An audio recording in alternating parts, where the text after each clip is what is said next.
দাদা কেমেৰা আইছি। নমস্কাৰ, মই দেৱজিৎ ৰয়, মোৰ ইউটিউব চেনেললৈ আপোনালোকক স্বাগতম। আজি উপস্থিত আছোঁ মানাস নেশ্যনেল পাৰ্কত। মানাস নেশ্যনেল পাৰ্কত ফুৰিব অহা নাই, আচলতে ইয়াত কিবা নিজৰ কামত আহিছিলোঁ। গতিকে আপোনালোকক দেখুৱাইছোঁ পাঠশালাৰ পৰা কিছু দূৰত নিলগত অৱস্থিত মানাস নেশ্যনেল পাৰ্ক। এক মিনিটেই, আপোনালোকে নাখাব। মানাস নেশ্যনেল পাৰ্ক, ইয়াত চাৰিওফালে চাহ বাগানেৰে ভৰি পৰিছে।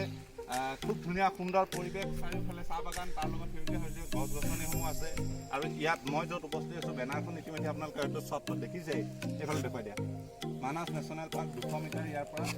কিছুমান ইয়াৰ যিখিনি লোকেল মানুহ আছে, সেই মানুহখিনিয়ে ঘাঁহ বনসমূহ কাটি উলিয়াই আনে নিজৰ গৰু ছাগলীক খোৱাৰ বাবে।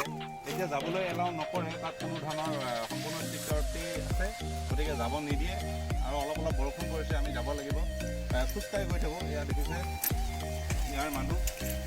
গতিকে দাদা কেমেৰাটো এইফালে। গতিকে আপোনালোকে আহিব, যেতিয়া খুলিব তেতিয়া ইয়ালৈ আপোনালোকে আহিব পাৰে। খুব ধুনীয়া পৰিৱেশ, ইয়াত বিভিন্ন লজ আছে, লজসমূহত থাকিব পাৰে। আৰু এই লজসমূহত আপোনালোকে খুব কম পইচাত থাকিব পাৰে। চৰকাৰী লজো আছে, প্ৰাইভেট লজো আছে, কেম্প কৰি থাকিব পাৰে। আৰু তাৰ পৰা ভিতৰলৈ সোমাই গ'লে মথনগুৰি আছে, একেবাৰে শেষত মথনগুৰি কাষেদি এখন নদী বৈ আহিছে, সুন্দৰ ধুনীয়া। আৰু সেই মথনগুৰিটো আপোনালোকে থাকিব পাৰে, হোমষ্টে আছে। গতিকে আহক মানাস নেশ্যনেল পাৰ্কলৈ। আগতেও মই দিছোঁ এনেকুৱা ভিডিঅ', ফেচবুকত দিছিলোঁ। এবাৰ প্ৰথমবাৰৰ বাবে মই ইউটিউবত দিছোঁ। বিশেষকৈ ব্লগ মই নকৰোঁ, কিন্তু আজি কৰিছোঁ অলপ সময়ৰ কাৰণে। গতিকে এবাৰ পৰিৱেশটো মোৰ কেমেৰামেন টুকুৱে চাৰিওফালে ঘূৰাই দেখুৱাই দিব, বৰ্তমান কি ধুনীয়া পৰিৱেশত উপস্থিত আছোঁ।